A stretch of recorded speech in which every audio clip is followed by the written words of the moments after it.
There's going to be a John Wick prequel anime.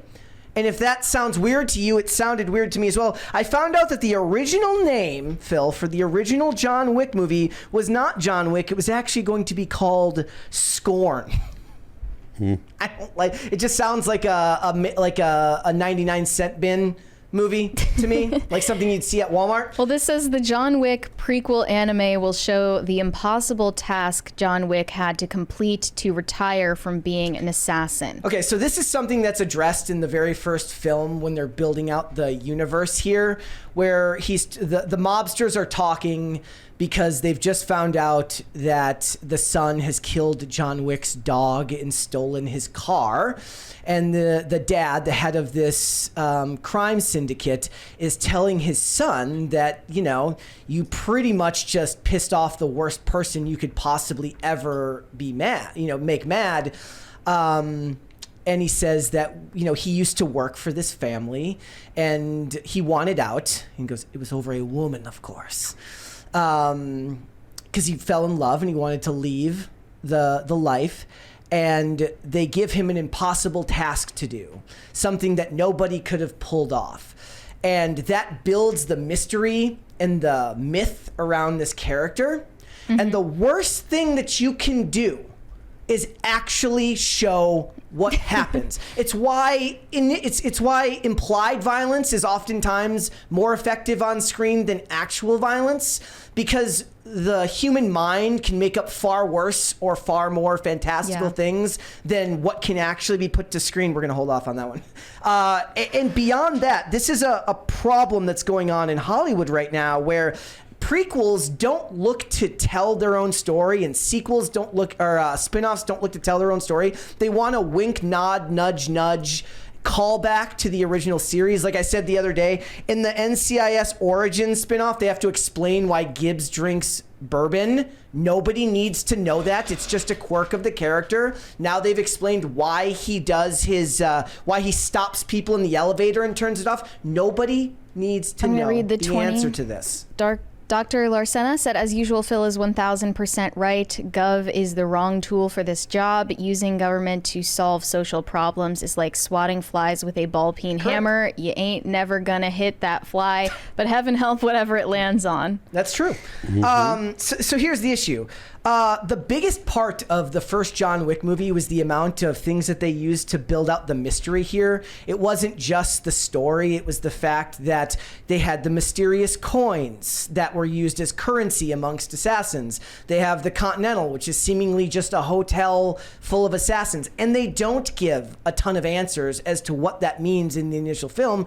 Answering those questions usually does more harm than good unless it's done in short supply. Once you get into the stuff about the high table, it starts to demystify everything, and it just doesn't really work for me. Mm-hmm. This is why us Catholics, and I'm saying that for the three of us, believe that curiosity is a sin. It's this voracious hunger for knowledge that doesn't rightfully belong to you, and actually you'd be better off not knowing it, whatever it is you're seeking after. Exactly. There's a 20 there. Jose Quintana said, the concept album, Lost Art, Bat Out of Hell, Dark Side of the Moon, Long Distance Voyager, The Wall, even Tori Amos's Little Earthquakes. A great concept album can be turned into a movie soundtrack. Thoughts, Phil? I mean, I'm not so keen on most movie soundtracks that are like put together like that. Oh, okay. Like I feel like I like movie soundtracks that are like written for the movie, like even like stuff like like one of my favorite soundtracks is the Tron Legacy soundtrack. Even though it was all Daft Punk, and I'm a Daft Punk fan, it was written for the Tron movie, like putting songs together to kind of like make them fit. I'm not super into that, so So because it depends on also like just being like, hey. Do you have a favorite soundtrack to a movie? Boy, I think either Tron Legacy or Last of the Mohicans or Interstellar. Interstellar, the theme for Interstellar is super simple. Hans Zimmer? Yeah, it's super simple, and it's referenced over and over and over, but it is absolutely outstanding how simple it is but yet it's incredibly compelling. It's an amazing soundtrack. So some of the other things so the director of the film, his name's Chad Stahelski, he talks about, we wanted to make a myth and other people wanted us to make a movie, which is actually kind of deep when you think about it.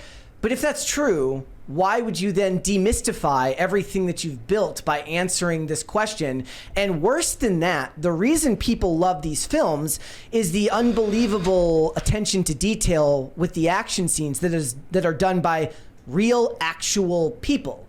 Meaning that one of the hallmarks of the franchise is wide shots, not a lot of cutting between scenes, so that you actually see the action play out and you can tell that it's actual actors, or in a lot of cases, stunt actors. Not as much with Keanu Reeves, who does a lot of his own stunts. A lot of it is actually done in camera. Why would you then demystify it further by not only answering the question as to what the impossible task was, but not even show it with actual people, but through animation? Well, you're asking why. Yeah. I'm asking Isn't it why. Pretty blatantly a cash grab? Yes, I guess that is why they're doing it. The other thing here, Phil, they were actually going to not kill the dog in the original cut of the movie. Okay, so my heart says that's the right move, but it doesn't. The movie's less compelling without it. Yeah. Well, their answer was because they felt it was bad juju. It's bad luck. Old Yeller, you can't do this. No one will want to see this on screen. You're going to alienate the audience. Listen, Old Yeller had rabies. Old Yeller had to be put. It wasn't like he didn't just kill Old Yeller because Old Yeller was going to become a rabid dog, and like Old Yeller was going to suffer because like when animals have rabies, they're not like happy. Like everything sucks. Has when you have anybody rabies. checked to make You're sure that sick. Kristi Noem was not a producer on this movie? we need to check the records. But here's the thing. He kills like 100 people. So you can't just like injure the dog or not do anything to the dog. It's not that it's a dog inherently. Obviously that's horrific and people, identify heavily with it because people love dogs. It's the fact that it wasn't just a dog, but it was the final gift from his dead wife. Mm-hmm. Okay? You can't just injure the final gift from your dead wife. Maybe the final gift is a Rolex and they melted it down into bullets. And then he used those bullets to kill all of them. You don't buy the whole, I just killed 100 people because you melted down my Rolex. That doesn't quite have the same ring to it. I just think it's a really, really bad idea to answer this question. And I'm frankly sick of writers using this type of technique, which is, I guess it's not lazy inherently because it requires you to know a lot about the source material to be able to know the types of questions you're answering. But more often than not, I find that sequels, prequels, and spin-offs that don't rely as heavily on the original series do better. Like, Twisters didn't have a whole ton of callbacks to the original movie. They were there, but they were few. I said, like, the idea of making the ballerina movie just seems dumb to me. Why does it need to be connected to John Wick? It's a money grab. Look, I'm okay with that. I almost would have preferred they not put him in the movie if they're going to do that. Yeah, but it's like overall, it's the same. They're making that one for the same reason they're making the John Wick anime. Mine is more about the answering of the question, right? So okay. the issue here is that John Wick as a franchise is more characterized by its, not just by Keanu Reeves, but by the style of action that it has. So as long as you keep the same, they're gonna have John Wick doing like Naruto running. I don't want to see them like, this is the 3 guys he killed in the bar with the pencil. I don't want to see that. All I want to see is good action. You do not need to answer this question. I think it's a bad idea. Mm-hmm. It's also really funny because we did see this thing about how Ava Longoria is actually the reason the whole movie got made to begin with. Yeah. She apparently saved them at the last minute. She put in $6 million in funding a week before it got canceled. I don't know why her specifically, but a lot of actors do producing now. It's more lucrative.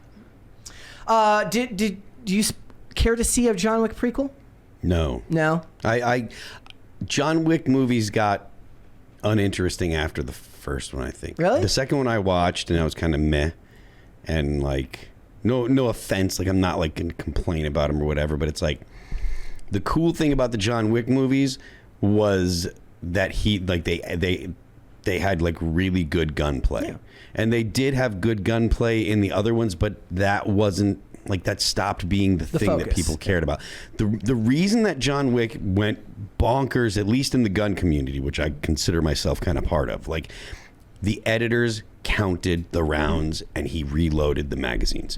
That is really the thing that made John Wick become an I guess an underground sensation first, and then other people heard about it. Well, yeah. Because like you see people constantly with machine guns and they never reload, and they're just constantly more bullets than you could possibly possibly ever put in a gun.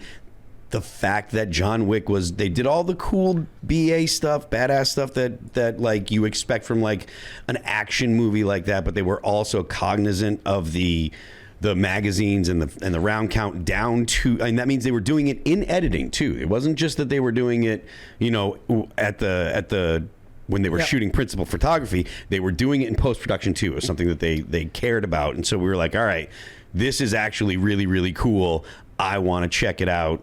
And after that, it was like, all right, okay, I kind of saw it, and it's kind of done its thing. After that film, it actually changed the way Hollywood worked with guns, meaning like you don't see the actors like running around in your average TV show with the gun with their arms down or out. They actually keep the weapon close to them now. Like they've found a way to actually convince the people in the industry to start paying closer attention to these things and make it more realistic across multiple films and movies, not just them. We have I a understand. 20, sorry, from Gordon Shumway.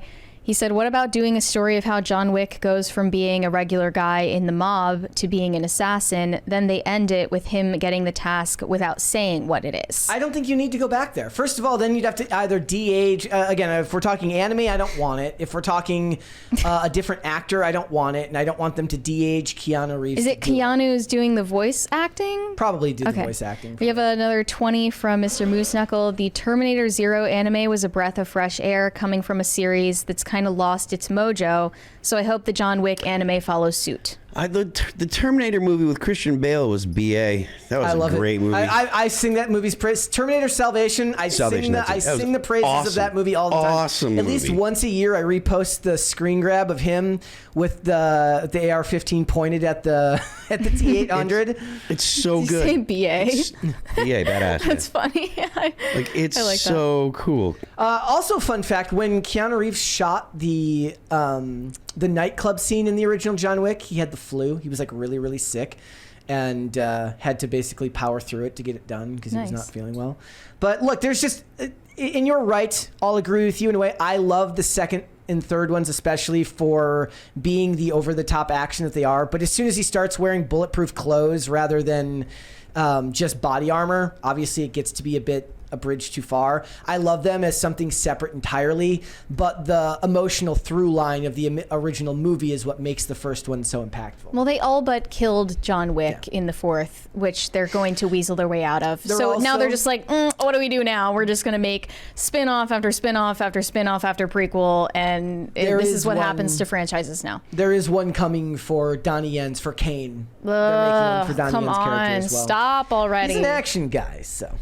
Thanks for watching. Listen to full episodes of Pop Culture Crisis on Spotify. Keep up with us on social media and make sure you subscribe and ring that bell so you never miss the show. Bye, guys.